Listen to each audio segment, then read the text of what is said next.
Hey, what's good, powerful people? This is the Power Living with Purpose podcast with David C. Henderson, and this is the health tip of the week, part 1. All right, this week's tip is how to enjoy the NBA playoffs without gaining weight, part 1.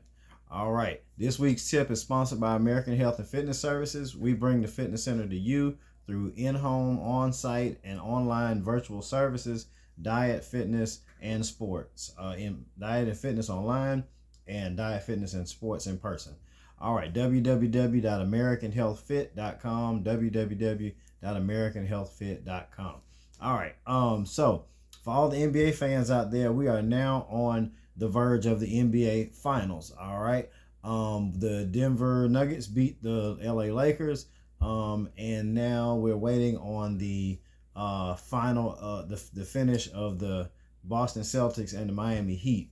All right, they got it's now all the way to a game 7, so that's just amazing. All right, but starting later this week or the next weekend, we'll have the NBA Finals starting. So basically, for the next 3 or so weeks, there will be the best NBA, hopefully the best NBA basketball of the season, because the two teams are playing for it all. All right. One of the unfortunate problems in America, though, is that nearly all the food and drinks that we typically associate with sports are pretty much unhealthy. All right. I don't have to go down the list. It's typically nothing healthy on the list of foods. All right. It's just absolutely insane, though, that even after 100 years or roughly 100 years of pro sports, or, going to competitive events, because you started way back when colleges used to play each other and stuff like that. So after nearly 100 years of going to sporting events in America, we still don't realize that we are literally killing ourselves slowly with the terrible food that we eat while we watch the games, as well as all the alcohol we drink, all in the name of sports and entertainment, when there are numerous healthy alternatives to choose from. As for you, I really want to encourage you to think smarter than the average American during these NBA Finals, and hopefully you'll be able to emerge afterwards without extra weight, higher cholesterol, higher blood pressure, and an exhausted pancreas and liver. So let's talk about how to survive the NBA Finals without gaining weight, without gaining more weight that you could play off after the NBA Finals are over. All right, step 1, regardless of what you eat or drink, simply add fresh fruit and vegetables to the table. All right, a fresh fruit and vegetable tray, or however you want to put it, or just have some out there. Now, I know some people might say, well, what good is just a little bit of fruit and vegetables going to make when you got all the other stuff out there? And I'm going to say it makes a huge, enormous, monumental difference. All right. For example, the antioxidant power in just a few little pieces of broccoli, carrots, and tomatoes, even if dipped in ranch, can help your health tremendously. Just in a few pieces, instantly it goes into your bloodstream. The antioxidants, they already start to repair the body, and they fight against all the unhealthy things that are already in your stomach. So the same goes for strawberries, blueberries, grapes. Even if they're eaten with pizza, wings, nachos, all that stuff, they're still going in and fighting against the unhealthy stuff, trying to break that cholesterol down, trying to dilute that sodium and all that, trying to fight against all of that. All right.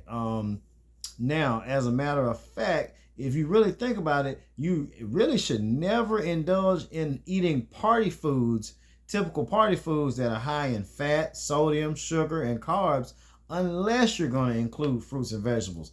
Believe it or not, somebody who's diabetic, who has high blood pressure and eats all that unhealthy food, but also eats some fresh vegetables and fruit with it, might actually save their life. Because if they would have eaten all that stuff and nothing else along with it, that could have sent them into a medical emergency, and they could have ended up dying from it. But just because they had those fruits and vegetables on their plate, and they actually went immediately and started fighting inside your body to combat all those health problems, you might have saved your life just by eating that plate full of fruits and vegetables. All right, so even with all the other stuff. All right, step 2, get rid of the bubbles. Okay, now I know in most people's mind there is no substitute for beer when watching sports. And I used to think the same. I think the game is on, you got to have a beer, right? Wrong. Okay, but because I'm older and wiser, I know that's not the case. All right, here's the thing. As I've explained in other tips, so you really and truly, when you think that you have to have something, you have to be willing to openly admit that you're an addict. You're addicted to it. If you can't go without it, you're addicted to it. It's not like, oh, I want to have one, I'm used to having one. You're addicted to having it. So you're an addict of that substance.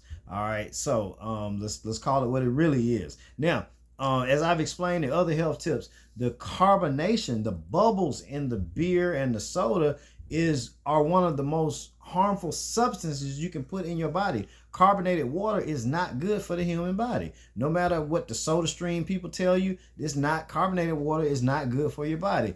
Carbonated beverages pull calcium out of your bones and your teeth because of the high acidity. The acidity, unless you're making the soda stream with high alkaline water, and then maybe that'll balance it. But if you're making it just with regular 7.0 water, and which most companies do, and most people do with the soda stream machine, that pH level is going to be down 3, 4, 5 acidic. Maybe all the way down is 2 or 3 on a pH scale. That's acidic. That's pulling calcium out of your bloodstream, out of your bones, out of your teeth, all that stuff. And your body has to work hard to get its pH balance back up, which overworks your kidney and your liver. So instead of sodas and beer, go with regular drinks, lemonade, tea, juice, those type of things. If you have to drink something alcoholic, go with something that doesn't have bubbles in it, all right? Something that's non-carbonated. Okay, so either way, cutting bubbles out of your life, the carbonation out of your life will help your skin, your teeth, your bones, and all of that, all right? Now, you can even tell people who drink a lot of beer, you can look at their skin. You can see there's beer skin. People that smoke, you can look at their face. They got smoker skin. All right, so you can tell there's a big difference. Now, step 3, healthy toppings. All right, last but not least, typically, unless it's a vegan or a super health conscious person like me who's coming to your party bringing the healthy stuff, there's probably not going to be many healthy ingredients that have been involved in the making the food. However, there can be healthy additions, seasonings, and toppings added in. First of all, instead of just using regular hot sauce, consider using a jalapeno version, or using jalapenos, because jalapenos actually do have numerous health benefits when used in moderation. All right, don't just pile it down, but have some. Another option is Creole seasoning, like your Tony Chachatri's, which adds a little spice. Now, spicy food in moderation is good for your heart and your circulation. Secondly, think about olives, actual olives, and olive oil. Olives are one of the healthiest foods on the planet, and olive oil is one of, if not the healthiest oil on the planet. All right, research has shown that daily consumption of olive oil can almost stop and reduce most health problems, almost all of them, literally. All right, so olives can be cut up and sliced up and added to things, or just put on toothpicks, or however you want it. And you can put olive oil on most foods, but don't microwave the olive oil. Heat the food up and then put the oil on later. If olive oil reaches a certain temperature, it can start breaking down and lose its health benefits. All right, so you put the olive oil on after it's been heated up. All right, now in terms of cooking with olive oil, you only do low temperature, like sauteing. You don't do high temperature stuff, okay, because it's gonna break it down. It's not even gonna be worth it. All right, now other than that, flax seeds, you can sprinkle flax seeds on anything. You can mix it in. People won't, necessarily know. If they want to ask what it is, you can tell them that's flax seeds. It doesn't make a difference. Doesn't change the taste. None of that. You can put in dips, salsa, nacho cheese, any of that. All right. Flaxseed have omega-3 vitamins, fiber, and protein. Okay. So that's pretty much some suggestions for the food for the NBA Finals or any other games. Series. So good luck to whatever team you're rooting for. May the best team win. The next tip, I'll talk about the commercial break workouts that can help you keep your metabolism up during the game, in just 3 minutes or less.